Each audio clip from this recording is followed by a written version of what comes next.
Welcome back to the Investigator discussion series. I'm rather Incoherent, and today we're talking about Carson Sinclair, the most dedicated support character in the game. With a stat line of straight 2s, it's not a surprise to see him playing support, because he really doesn't want to use these stats if he can avoid it. His ability lets him take an additional action during his turn, which can only be used on the below action ability, and that is action, choose another investigator at your location. They immediately take an action as if it were their turn. And that's limit once per round per investigator. So Carson doesn't really get 4 actions a turn. His ability is that someone else on your team gets a 4th action, though they have to be near you. And additionally, he can spend all of his actions giving away actions. Well, technically not. He can only ever have 3 teammates, so he can only spend 3 of his 4 giving away actions. And what I find is that obviously you're not going to want to play him true solo. He's not designed for that, not good at that. Even in duo, you really don't want to be playing Carson Sinclair.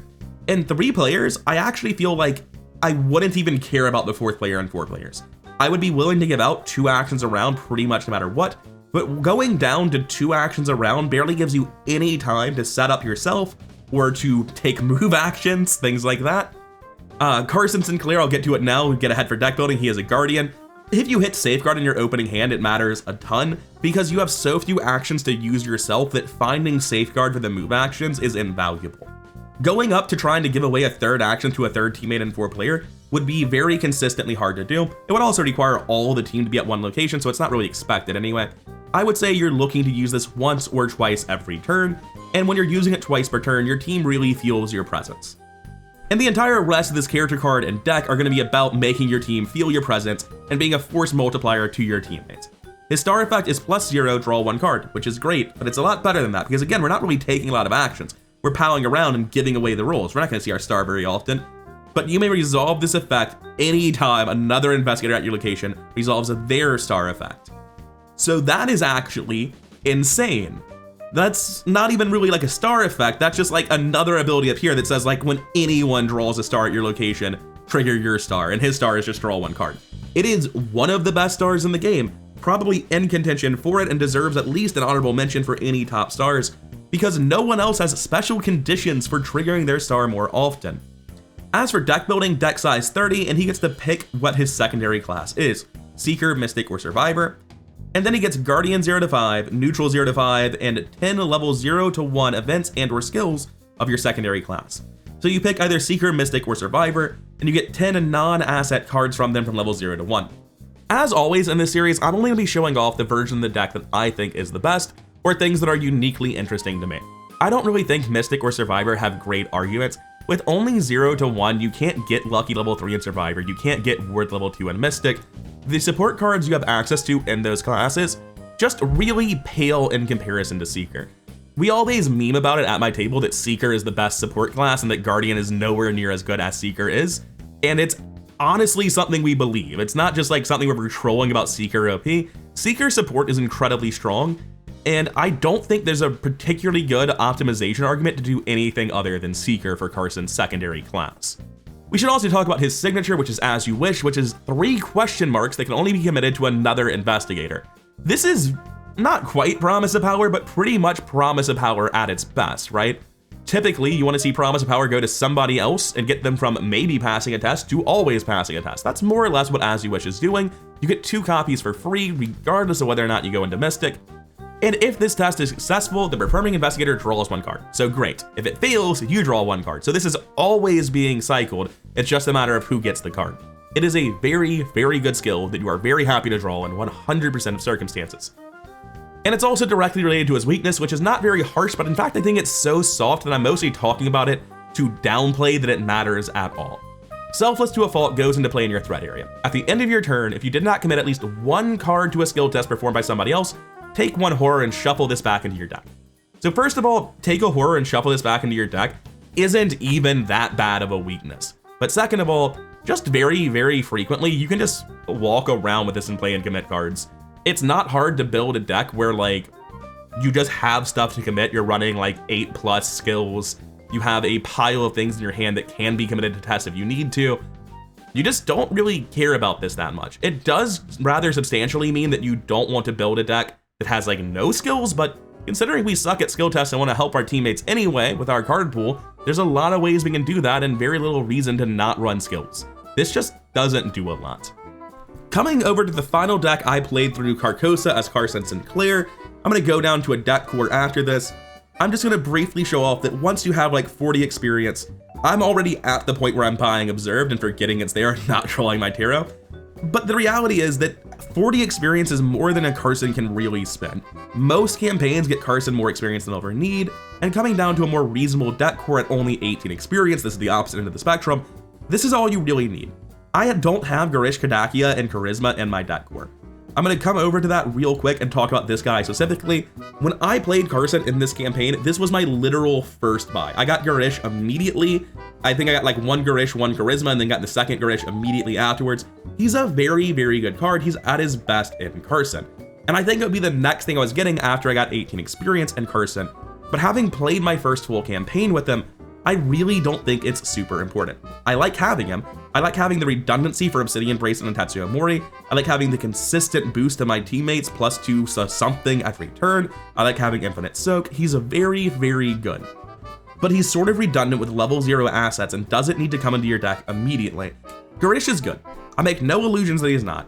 But instead, what I want to point out more than anything is how important these first 18 experience are. Stick to the plan doesn't strike you as immediately tremendously important in a Carson. Because like, what are you doing where your 3 cards matter that much? But your support cards still go under stick to the plan.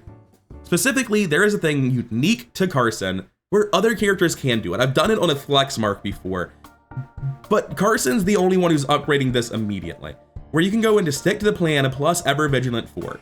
And on turn 1, you give your team 4 resources and 4 play actions, just for free. Then you still give them the +2 actions from your ability, and that leaves you with almost nothing, but you don't need to do much. You've already given your team more actions than most investigators get to take in 2 turns, right? And then going into the second Mythos phase, you can put First Watch under stick to the plan. When you accelerate your team with Ever Vigilant 4, followed by playing First Watch in the next Mythos phase, so that they literally cannot draw a Mythos card that hurts them, right? You put your team in a situation where losing is hard to accomplish. The raw power of Carson opening Ever Vigilant 4 on turn 1 into First Watch on Mythos phase 1 every game is one of the most massive pressure releases you can apply to a team. Technically, any Guardian can do this, but most Guardian have their own game plan that they're really concerned with.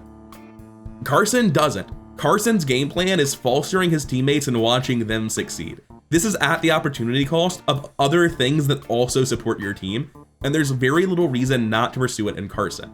When you give your team an entire extra round essentially with Ever Vigilant 4 plus Carson's ability, and then turn off Mythos phase 1, you will consistently steamroll every scenario. It is a tremendous amount of support just on its own, absent the entire rest of the deck. Now the last card underneath my stick to the plan is Practice Makes Perfect.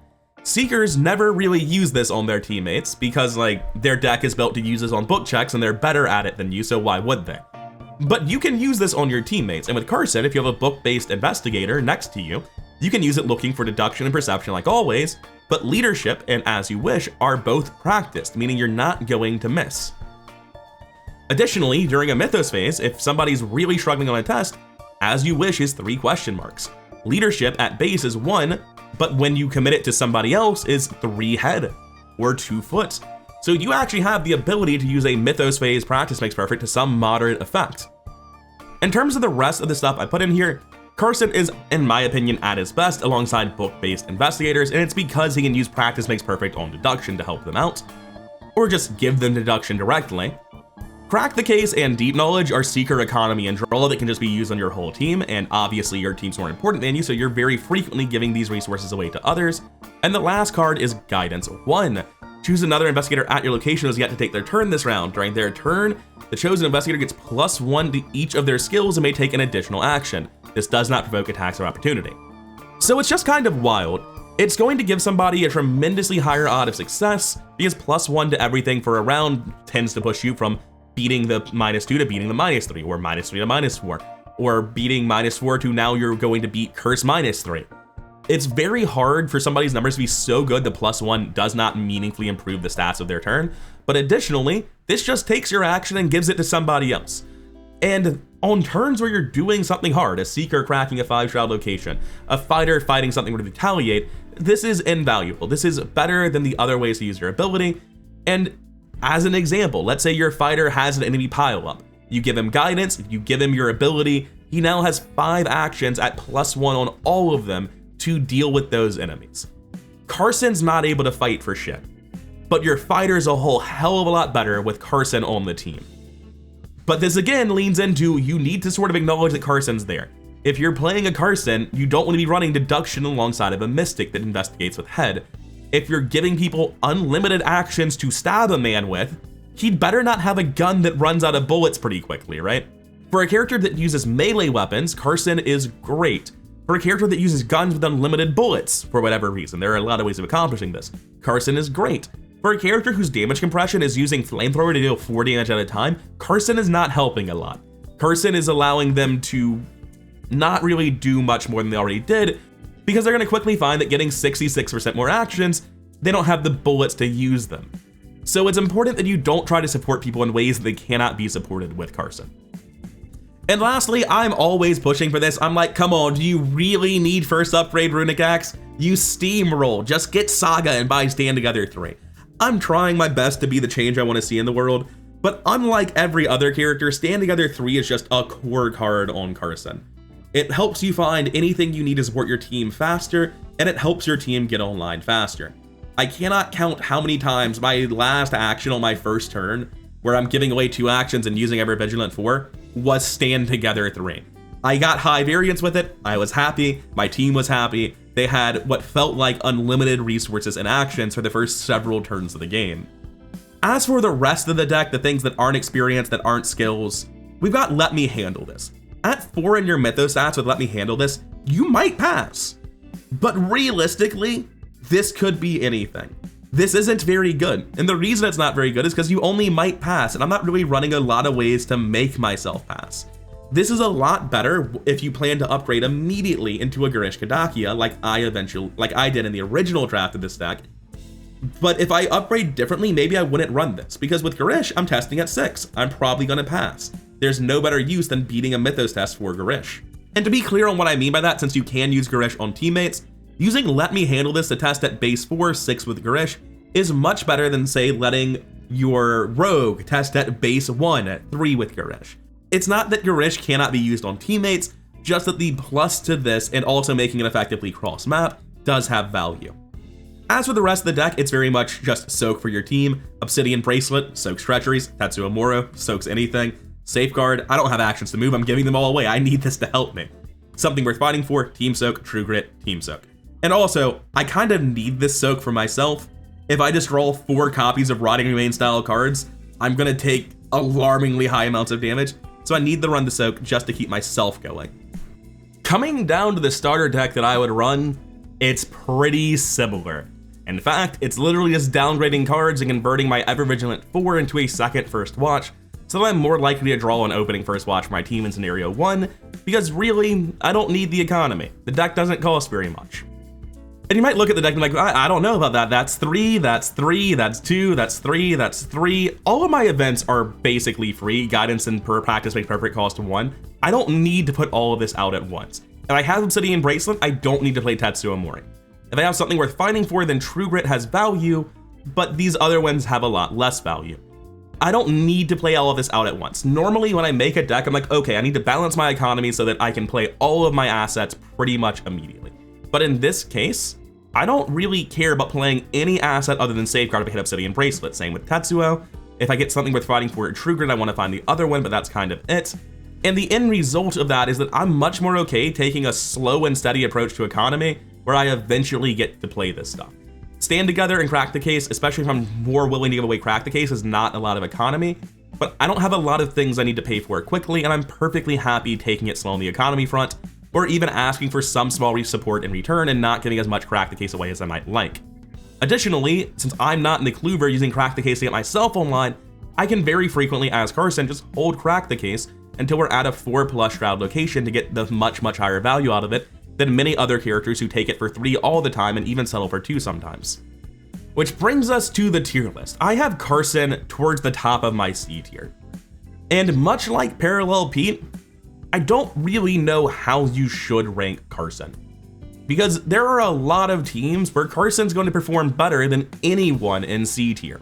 If you put Carson on a team with like a top tier Seeker and a top tier Fighter, he's going to be outperforming most characters in a B tier. And you can make the counter argument, well, yeah, but if you put Carson on a team with like main fighter Rita and Kluver Safina, how's that going to go? And it's like, yeah, but I mean, Carson being a support character, you should take into account how you support people.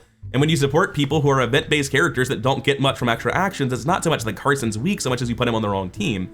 And to some degree, that creates the like rabbit hole slippery slope argument where you're like, well, if you play Carson with anyone who's not good, then you're actively making Carson look worse than he is. And it's hard to decide, like, what team do you rank Carson according to being on? For me, I like having him near the top of my C tier. I don't think he is independently strong. I think he requires good teammates to be as good as most characters are in B. But the flip side of that is that a lot of teammates have problems that having a Carson solves. You have a Finn that has a ton of setup time and a crippling weakness to head test. Carson does a lot to help with that. Remember the 4 actions from Ever Vigilant, the massive amounts of sanity soak I run for my team, the extra action I'm drip feeding Finn every turn. Carson really helps out characters in B tier who have faults where they are heavy on setup for whatever reason. To some degree, I'm looking at Carson and Carolyn, and even Hank and Jenny and Agnes and Zoe, and being like, can I shuffle all of these people to the next tier? Because I feel like Carson maybe deserves to be like as high as above Diana. Carson's very, very good. And while he does scale with his teammates, it's worth noting a lot of teammates have weaknesses that Carson fixes as well. And while I don't think it's accurate to say that you rank Carson based off the best teammates and you put him high in A tier based off of playing alongside Tony and a Daisy or something, I also don't think it's wrong to say that most of his worst case scenarios in terms of partners shouldn't be evaluated because you simply shouldn't bring Carson to those teams. And if I look at it like that, I think it's inarguable that he deserves to be at least in B tier. And where in B tier, like, I think maybe above Charlie? Diana and the people above Diana are making really hard cases for getting into A tier, and the people below Carson right now are people that have pretty substantial setup time in Charlie and Finn that are, like, it's sort of putting him after the people that are the most accelerated by his presence on the team. I think he does tend to fall somewhere in B tier in terms of strength on most teams that should be considering bringing a Carson. I don't think Fine does him justice. And I'm gonna bring Hank up to Fine as well. I'm looking at Hank down there in the same tier as so many people that I feel he outperforms. And I don't like calling Hank categorically stronger than many characters, especially things like the weaker Guardian fighters. I don't think I'm happy bringing all of this up, am I? Maybe I am. God, Jenny getting out of D tier upsets me. I don't... Jenny, get back down there. I'm too nice to you. Get your Green Man medallion wearing ass out of my C tier. I hate that power curve so much. I genuinely look at putting Jenny in C tier. I'm like, all right, yeah, sure, she gets double and a normal upgrade in scenario 2 sometimes, but also her scenario 1's not very good. Her stat line's so bad. She has virtually no ability because you're digging the hole with Green Man medallion. Her ability comes online when you start spending experience, essentially. I don't think I can put Jenny in my C tier. And looking at C tier Tommy and Roland and Hank, I'm essentially saying that I think traditional methods of fighting are categorically better than what Vita is doing. Not for Roland, not with 5 meat soak it isn't. But I think Tommy being in D tier is negative bias because I dislike his problem so much because he could have been one of my favorite characters and he just isn't. And I think I like Carolyn and Preston on opposite sides of the CB divisor. This seems like good border characters between strong and fine, where Carolyn is very close to strong and Preston's very close to fine, but I do think they're better. I think Tommy and Roland are similar, where Tommy is essentially Roland, but with enough weaknesses removed that he's categorically better than him. Okay, I feel better about these lower tiers after making those slight adjustments, which brings us back on track to Carson Sinclair. I don't think I'd ever move him above Diana, Daniela, Agnes, and Zoe. I think those characters are all just straight out of the gates, very strong, very few weaknesses, very good proactively. Most of them have pretty good team support. In fact, all of them do. Daniela's the worst at it, but she still has it. I think having Carson directly above the setup-heavy B-tier characters is what I like. It sort of puts him in the middle of the characters, where the characters above him are probably going to benefit a team more than a Carson. Okay, I'm happy with having Carson here above Charlie and Finn.